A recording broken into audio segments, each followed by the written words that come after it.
Thomas covered the Child Abuse Royal Commission. I have been covering the Disability Royal Commission. So those two things alone make for quite grim discussion sometimes. I think what's important to us is making sure that we get home and take the grimness out of our lives. Hello and welcome back, or to Separate Bathrooms. I'm Brahe-Daddo. I'm Campanella.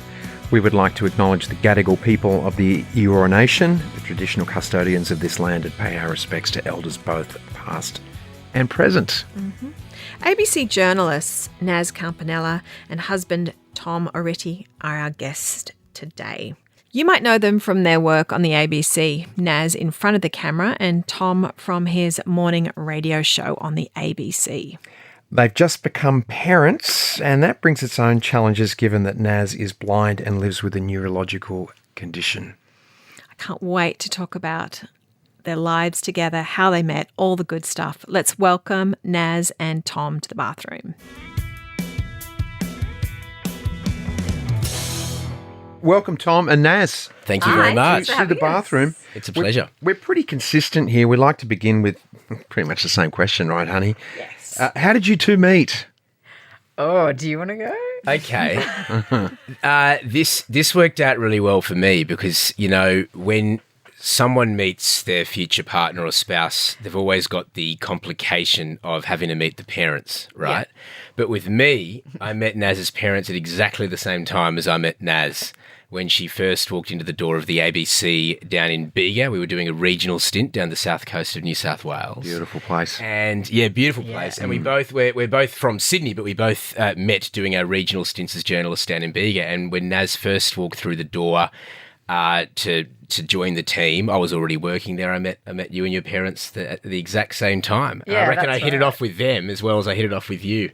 Yeah, probably them more, actually. But we sort of got there. They were driving me down so I could find a place to live, and they wanted to settle me in and all those kinds of things. And it was actually really nice because we all went out to lunch then with the whole team, and my parents came along. And I think you were sitting down with Dad just chatting most of the lunch, which was really nice. And then we got to know each other, and I got to know your parents first. It was a very, very strange situation. Yeah. So when, you know, we did get together and became a couple, it kind of wasn't weird or awkward at all. It was and my dad was like, he's really nice. I was like, oh, that's all right. Well, I suppose as reporters, you're both naturally curious, so I'm sure you would have been just drilling Naz's parents with questions and stuff like that. Yeah, well, look, I was intrigued. It was an intriguing time because I was told that there was going to be a new staff member joining the team who had a disability, who was blind, who couldn't see. And of course, I was extremely intrigued. I'd never met Naz before. I'd heard about her because she'd worked in Sydney as I had at the ABC before coming down. But there was a lot I wanted to know, and also we were from both the same part of Sydney. We were both from Western Sydney as well. Yeah, exactly. And never met. And we sort of had mutual friends who lived in similar areas, but we'd never crossed paths. Yeah, so there were a lot of commonalities there and a lot of things that really did make me intrigued about her. So yeah, I guess the questions and that natural curiosity started, from a very early stage. And one of the things that I think led to us bonding was I was showing you the area. Like you're brand new to the region. Naz was living on her own in this new region. I'd already been there for a couple of years. So that was really how we bonded, actually travelling around and me showing you all the sites and the beaches and everything that I beaches, farmers markets, was lots of nice, restaurant dinners and stuff. It was pretty perfect, really. Naz, you're Italian. Yes. And what's your background? But we both are. Yeah. So that was another commonality. Both our dads are from the same island, just opposite ends of the island. Yeah. That must have been a crazy moment when you both figured that out. Yeah. Cool. It was really, really lovely. And my mum is from, another part of Italy. But that was another thing we bonded over, and food, discussing food. And we were both just about to travel to Italy on separate trips. So we had a lot to kind of talk about, around that and the planning of our trips and things as well, which was really nice. Yeah, and those Naz's Italian family are still very traditional. So I actually still make the sausages and the prosciutto and the salami with Naz's dad. Yeah, so we bonded over that as well for a long time. When Naz's food, we actually we followed on a lot of those Italian traditions together, which has been, and we still do, which has been a really special thing. I grew up on, homemade bread, homemade pasta, chickens, chickens in the backyard, fresh eggs from them. It was a pretty good upbringing. Oh, fantastic. Yeah. You must have, I can only imagine that your mum and dad, Naz, must have been like, oh, he's a lovely Italian boy. You must Your have nonna. My nonna was very, there very you go. much like that. My grandmother very much First was. question, is he Italian? Yeah, definitely wow. the first question. You're like, Definitely. yes. What if that was a negative? What would have happened? That would have been awkward. Yeah, it would have been a little bit awkward. Yeah. But no, she was she was very, very excited and happy to meet him. And it was funny. So that first week, Dad sort of went home. Mum stayed with me for the first week, and Tom had offered to drive me home from my first day of work instead of, letting me walk home, which was nice. And then Mum, of course, invites him in for dinner, and she made just a really simple meal because she obviously didn't know he was coming. But then because that meal was quite a simple meal, he had to come the next night because she would make homemade pasta and fresh, tomato sauce. And so, it was a bit of a joke. He ended up coming for dinner 4 nights in a row that first week. So, of course, he hung around. Way to a man's heart, right? That worked. Exactly. My mouth is actually watering as you were talking about that food. We are big Italian food eaters, lovers in our family. Aren't we? Yeah. Alison does make a wicked bolognese. Yes. Oh, Not yeah. traditional though, but I it's love it. It's really it's hearty. It's not, and I mean that by hard to perfect as It well. is. If you can get that right, that's you're doing well. Those simple things in Italian cuisine are hard. They're hard to do. You just got to get good ingredients. Yeah. Yeah, you're That's all it absolutely is. right. So tell us about the proposal. Ooh. Oh, the proposal. Come on, you we talked about getting married. But, Okay, how long did the proposal come after that first meeting, by the way? Years. 6 or 7 years. Years, nice. yeah. We've been together now for almost 11 years. Almost so, 11 years. So we did a lot of travel, travelled sort of 2 months every year for a few years. Yep. And, just enjoyed each other's company, got to know each other, got to know each other's friends, and just had a really lovely time. And we lived with each other. We lived we together lived for together a number for of years before the years. proposal. Yeah. And I'd always said to him, I want to buy a place before we get engaged. Don't propose. We need to kind of get ourselves sorted. And so then the proposal, we actually were going down to the South Coast to visit our friends in Bega and go back to, the old place where we met. And I guess it had crossed my mind that it might happen, but I remember we were getting ready, packing the car, and there was a backpack which I took down to the car park in our apartment block, put it down near the car, but it wasn't in the car. It was just out in the car park. And he came out and said, where's my backpack?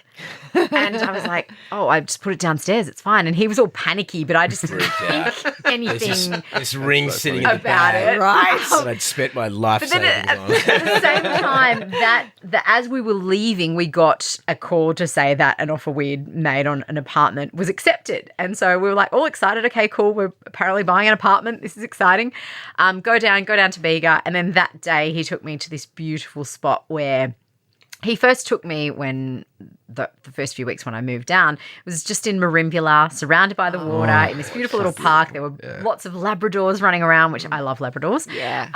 And he just got down on one knee and asked, and it was beautiful. It was perfect. There was no sort of, flowers and all that kind of thing. It was just us. It was very casual, and he had a beautiful bottle of champagne. Looking over the ocean. I Over the remember being in a ocean. panic, though, because there was a huge storm coming, and because we were looking over the ocean, you could see these dark clouds gaining on And I us. think I had said to you, Yeah. oh, gosh, it's so cold. Let's just not go to the place. Why are we going here? Yeah, I remember being quite rushed at the time, but no, it all worked out quite well, and it was on from memory. Yeah, it was on our 7th anniversary or It was. something like that. Exactly to we'd the been day. together for quite a long time, but that So point. in the morning, we bought an apartment. In the afternoon, we got engaged. So he's very lucky. Otherwise, I might have said no. Yeah, it was a perfect combination of things. We actually just had a couple in the other day that was it's a similar story in the sense that she cottoned on to the engagement because of the same thing, this backpack, and he wouldn't let the backpack go, and she was so He had a padlock weird. on it.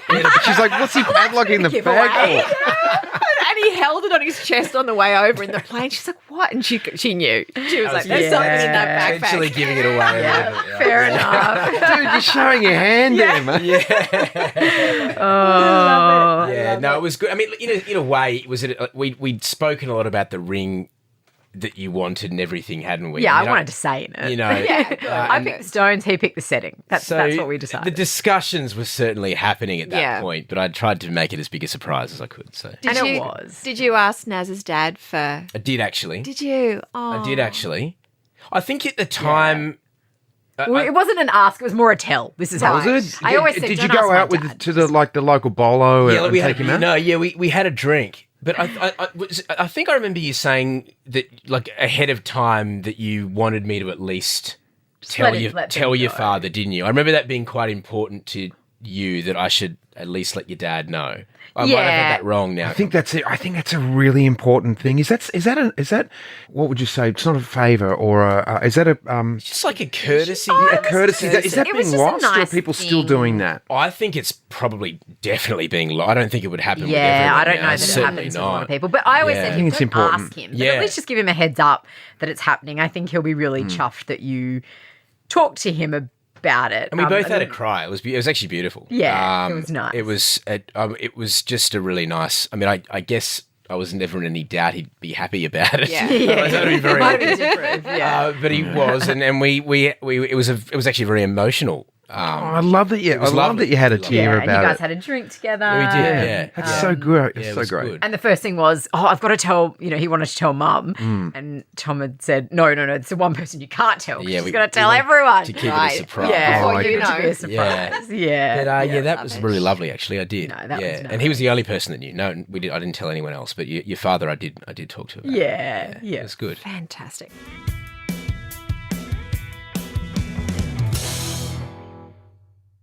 On to the wedding. So Naz, you actually said that the wedding that you actually took from other weddings, like the taste of the cake, you knew you wanted that, and the sound of the band and all that sort of stuff. How did you choose your wedding dress? What was the process like for that? I always knew that I wanted to have my dress made. It was just a thing I kind of had in my mind. Your wedding day is the day that you get to spend a bit of extra money that you would otherwise, spend on clothes. And I love fashion. I love material. And I actually get a lot of clothes made anyway, to be honest. So I love the process of picking a beautiful piece of fabric and witnessing it turn into something magical. And so I had read a lot about sort of different designers and different people who were, out there making beautiful wedding dresses, and went to meet them all. And really what it came down to was, did I click with the person? And were they willing to do what I wanted to do? I didn't want to wear a veil. I didn't want to wear white. I didn't want the really big train.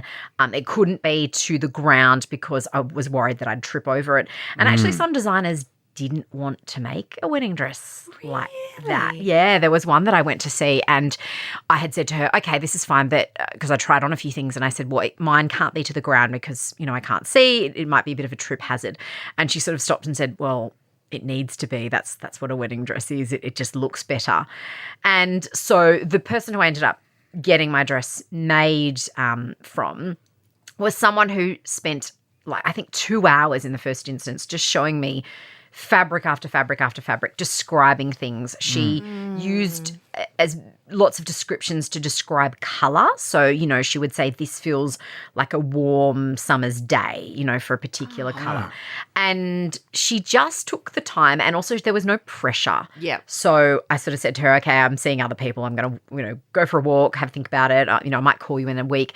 My mum and I just went next door, had a coffee and came back, and she said to her, I want you to make my dress. And I think that was what was lovely. We kind of just really got along, and she was willing to do whatever I wanted. Yeah, nice. Even after I'd sort of signed on the dotted line, it was like, no, you have to have the dress this length and this tight and all this. And I was like, no, I don't want that. And she just did whatever I wanted. It was perfect. You have to sign a contract, do you, with a wedding dress? Of course It's like you buying do. a house. Oh, yeah. Yep. And, my dress had to have texture. I wanted to feel good, not just look good. So it had lots of beads, lots of 3D flowers, lots of lace. It was something that I guess I had to know felt that I looked good rather than just knowing that it looked good to other people. What struck me was why you didn't want white. What was this thing? Yeah, I didn't want white because it's actually one of the only colours that I can remember. And, well, at least I think I can remember, because I lost my vision when I was 6 months old. Yeah. I don't really know what you remember at that age. But one thing I have visions of is white hospital walls because I spent so much time in hospital. Right. And there was no way I was going to wear white on, the happiest day of your life. And so I always knew white would never be. So what colour did you end up going with? It was like a pink. A really soft. Really soft pink. Have you seen the pictures, Elle? Yeah, I haven't seen them. on Instagram. Yeah. Oh, it's gorgeous. Right on. Yeah, so it was a bit of a different gorgeous. colour. Yeah, It was really lovely. Tom, did Yeah, you it's get really much of a warm. say in the day?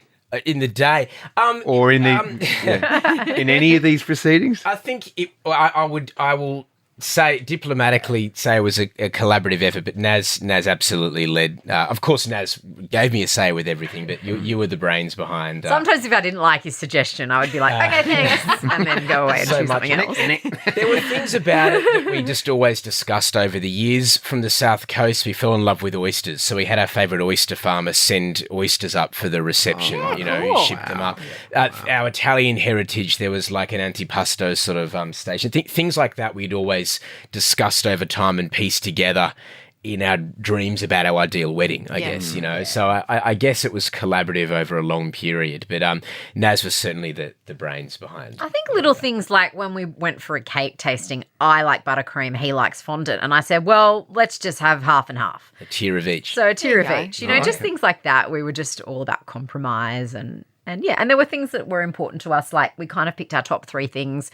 A band was very important. Yeah. And food was So you incredibly had important. live music. Live We music, did, Yeah, the fun. whole day actually, from the ceremony right through to reception, and that was always important to us. Food, we wanted food from different parts of the world that we'd travel to because travel's so important to us. We didn't want everyone sitting down at their tables for hours on end with people they don't know and felt compelled to sort of mingle with. So we had our entrees and canapes and all those sorts of things was actually food stations where people could walk around, and they were so busy walking around to the different things and eating different bits and pieces and chatting to new people that they didn't have to worry about sitting for hours at a table. Nice. So it was just a big party, really. Yeah.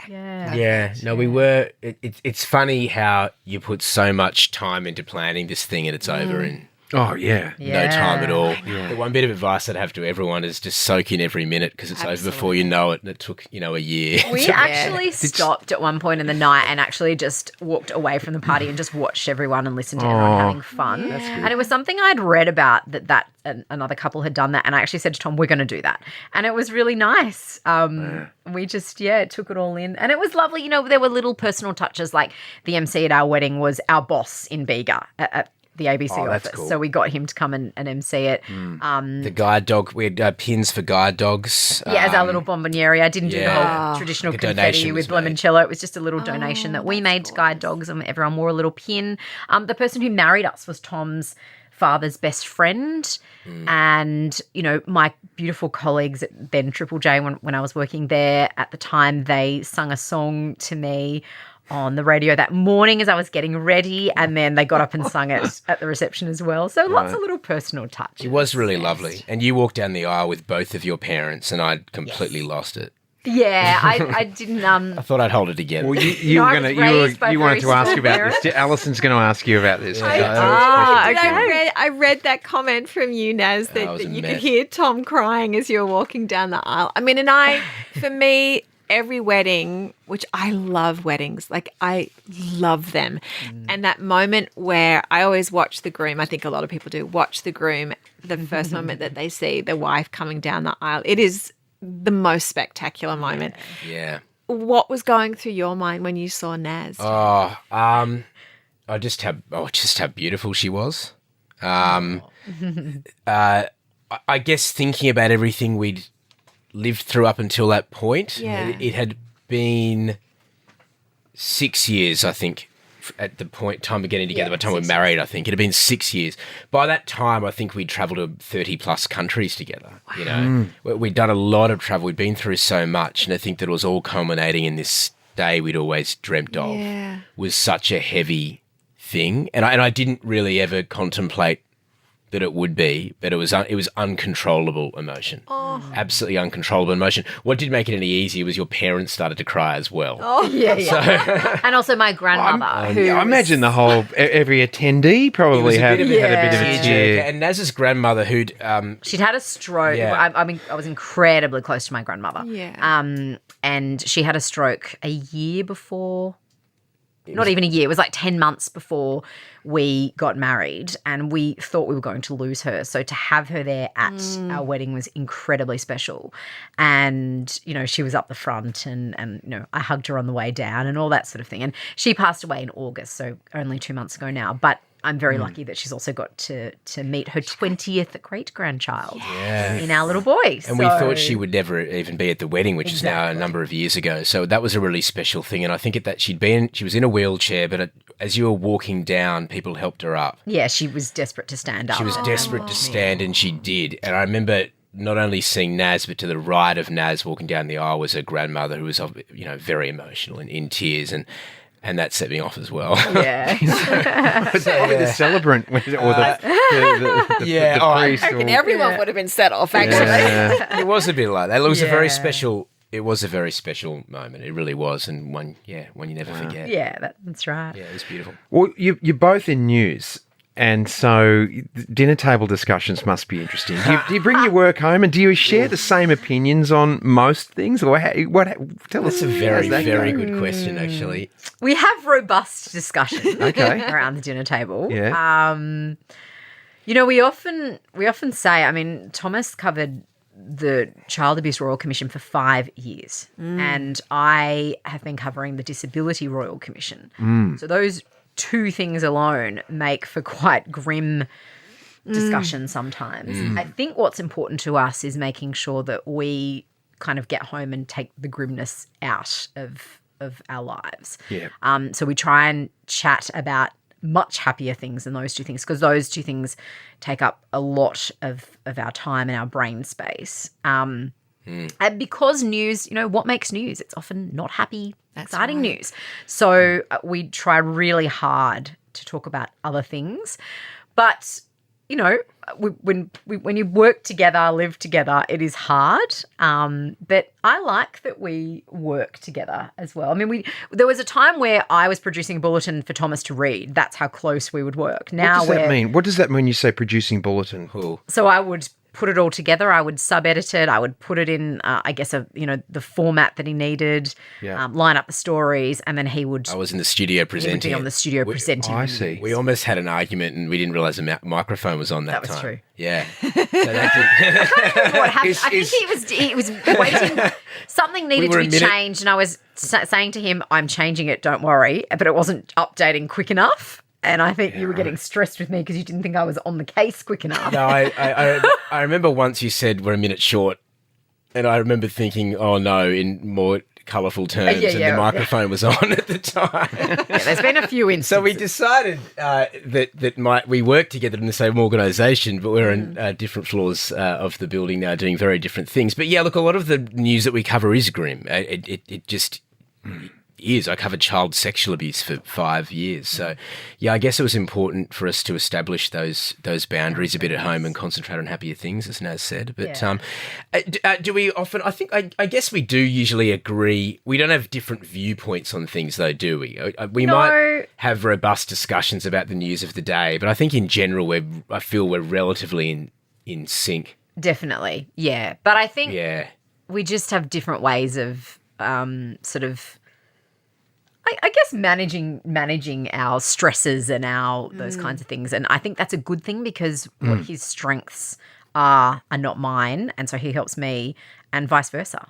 So that's really good as well. Yeah, it's true actually. They're stressful jobs, and we manage stress in very different ways. Very different. So I think we do complement each other quite well in that space.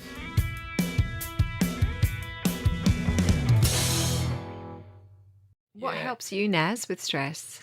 I want to talk about it constantly. I want to, but I'm also very, It's happened. It's happening. Whatever it is, we just need to move on. We need to get over it, and we just need to figure things out. I think you, I don't want to speak for you, but you definitely like to analyse a lot more internally. Yeah, I bottle it up. I overanalyze and bottle it up. So Naz is always the person saying, come on, let's talk about it. Okay. Yeah. And do you have mates that you talk about things like that with too? Or? I do. No, I absolutely do, including some close friends of mine at work. Right. But I think journalism can consume you. You can get, if you're not careful, you can be on your phone all the time. Yeah. I get up at 3 o'clock in the morning, hitting the phone straight away to do the job that I do, and it can consume you.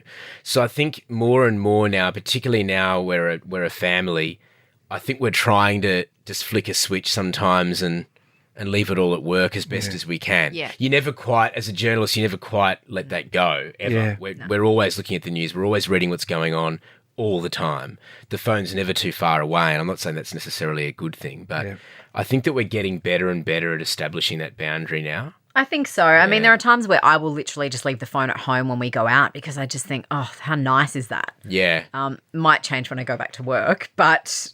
yeah, it is hard. But you do need that space from it, don't you? You do. It's so important. We don't really watch the news at home. We don't put it on the telly because, we lived 25 years in America and the news was, you talk about doom and gloom here. Oh, it was even worse in America because the news in America was like, I'll tell you how to survive the big rainstorm at 5 o'clock this afternoon. Or whatever was coming out. It was like, dude, like they're saving us from the world. This so culture of fear sort of stuff. Oh, gosh. Yeah. Exactly. And I think, it's important to switch off.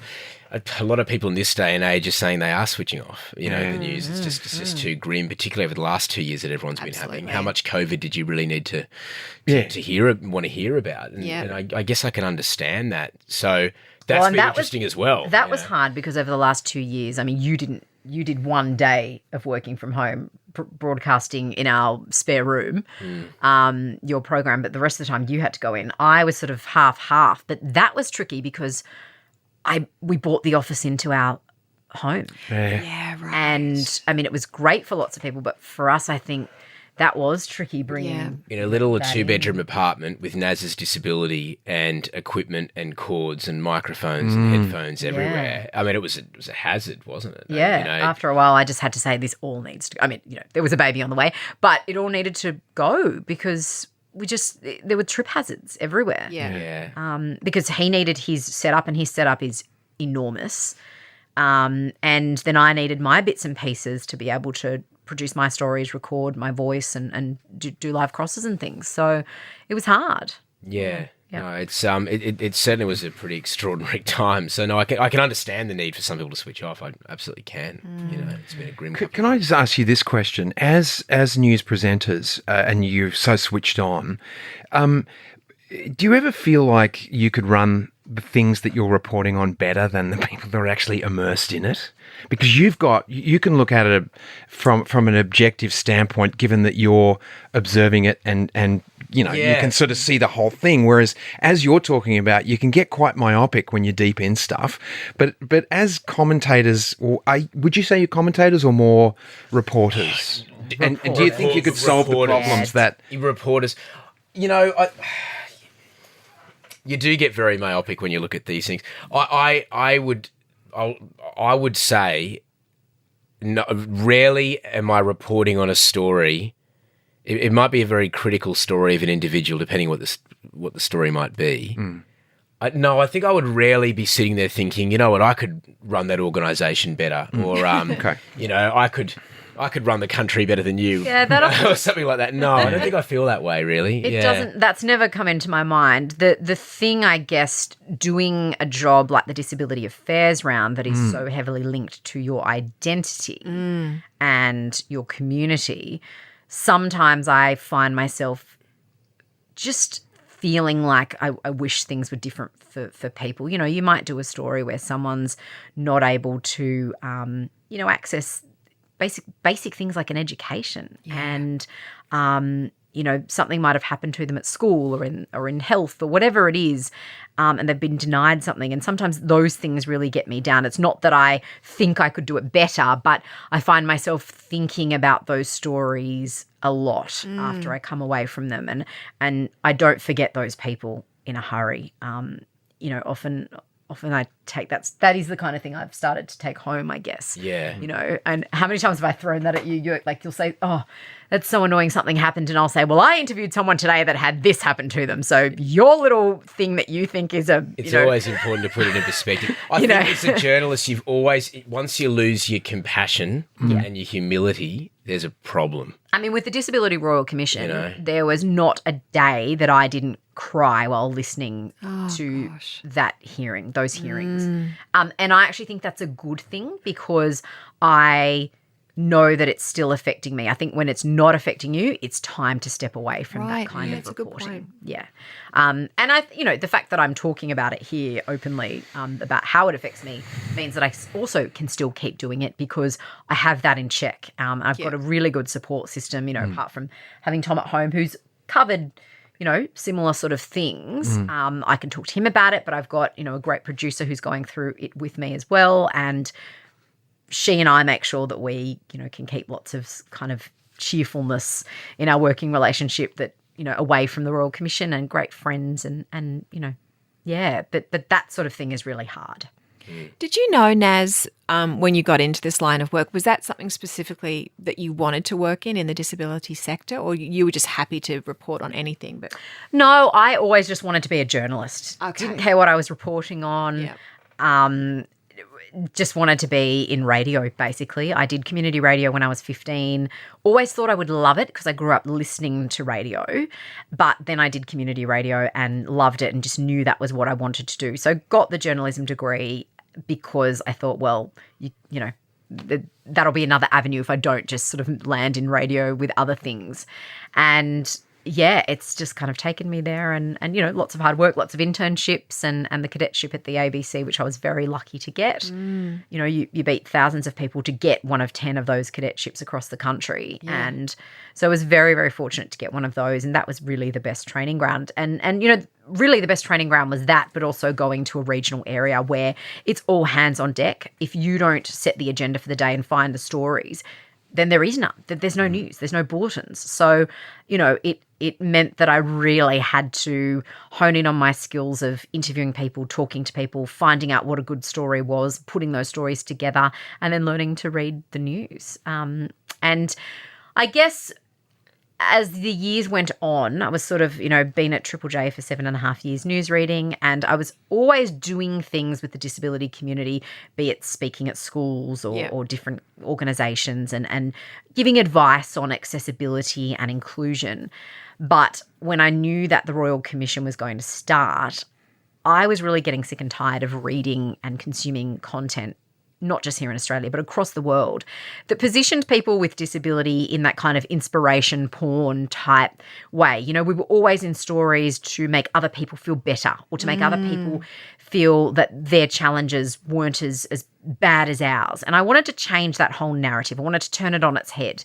And one thing that struck me was that people with lived experience were never in the stories, and we needed to be. We needed a voice. So, I pitched this idea for a disability affairs round to the ABC board. I was very, very lucky that, they even let me go in for a meeting, pitch this idea. They committed to it immediately, and I was very lucky that obviously pitching the idea, I was hoping they'd offer it to me. But a few weeks later they did, and I obviously said yes straight away. And I feel like since then the narrative has started to change. I mean, newspapers have had stories about the NDIS and all other kinds of disability issues on the front pages. It's been, leading the news bulletins on radio and TV in a way in the last couple of years. And I'm not saying it's solely me. There's obviously been issues and people who have been very outspoken and all of that kind of thing. But it's so wonderful to see the dial finally shifting and disability stories and my community being given the attention and people the voices that they deserve. Yeah, fantastic. Look, we've run out of time for this week, so we're going to come back with more of Naz and Tom next week. Tune in for more Separate Bathrooms.